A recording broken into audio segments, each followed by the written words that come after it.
Hello and welcome to another openings video with me as we learn all the various different openings in the game of chess. Now there's a lot of different ways that I can go about attacking the Sicilian defense, and the main one that I like to go over is to just play the Smith-Morra Gambit and take them out of the Sicilian altogether. So if you want to learn how to disrupt the Sicilian defense, this video is for you. Now to start with the Sicilian defense, we start with e4, they go c5, and this is where it can go into so many different openings in the Sicilian. It's a very theory heavy opening, and the best way that I like to deal with it, because I don't know the Sicilian yet, is to just push up here to d4, starting with the Smith-Morra Gambit. Now there's a couple different ways that you can open with the Smith-Morra Gambit. We'll go with how black can decline this gambit, and the first way that they can decline it is by going to d4, taking, and we push up this pawn over here to c3. If they take this pawn here, that is accepting the gambit, but if they want to decline, there's a couple different ways you can do it. One is to push this knight out here, and the way that we fend this off is we just push the pawn up, and he'll have to move the knight, and it makes it so we can just take the pawn here, give ourselves a nice big center, and come off with a quick advantage right off the gate.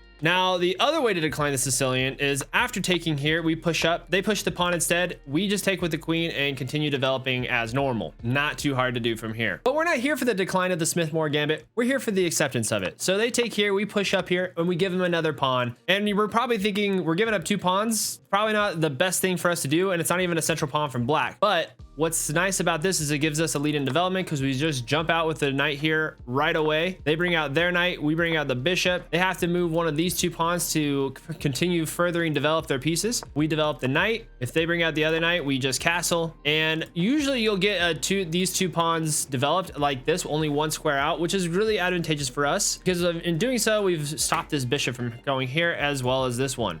We then bring this queen over here to e2, and the reason being is we're looking to bring this rook over here and pushing up. So what's great about this is if they take, we got a nice little rook looking at the queen here, and there's not really much that black can do to really stop this. They can try to take this pawn, but they trade a knight for the pawn. We're in a really good setup here for white. So black will try to develop the bishop, trying to get its king castled as quick as possible. And we put this rook on here to put pressure on this queen right away. Because of that, black, the best thing for them to do is to push the queen over here to c7, getting out of harm's way. And now that this has happened, we can now develop this bishop. We delayed it at first because we didn't know exactly what square to put it on. Should we put it on this and pin the knight, or should we put it here on f4 as we're going to do now because of this pressure on this pawn right here? They'll go a6 to try to stop this knight from developing here.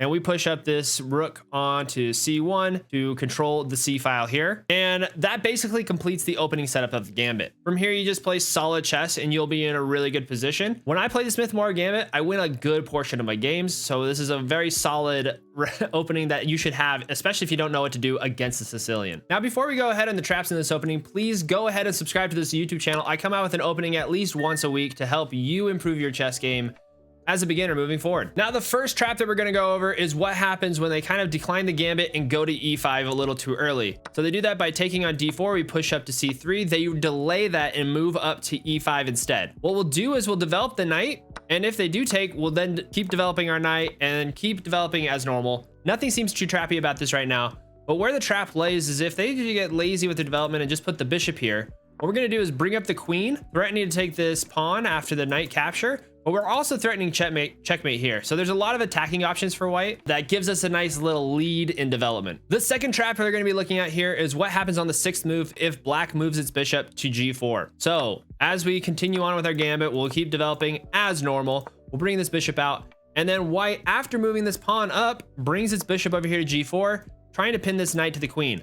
And the reason this isn't a very good move for white, even though it's a very standard development move that you'll see a lot, is after we sacrifice our bishop by picking up the pawn, king that will then take back, we'll put the king in check, he retreats, and we get the queen, and we win a pawn in the process, and we have a big control of the center here. And the last trap we're going to be going over is on the sixth move if black goes to d6. Now, this is a trap that I have seen a couple times myself, and it's proved devastating for black each time I play it. I actually have a game, I'll link it in the card above. Go check that out, it's about a minute of your time. So to do this trap, we start it, he accepts the gambit, we keep developing like normal, and on the sixth move he moves to d6, which seems like a pretty standard move, seeing that they move both these pawns out here, which is really good for us because the way we handle that is we just push our pawn up here, offering the pawn trade. They're not going to take with the knight because we're going to go here, but if they do, it's good for us. The reason being, if he takes with the knight, and he takes there, we don't want to trade queens here because that's a little too basic. What we want to do is add a little fluff to it. The king will take the bishop and we get a free queen out of it. Great trap.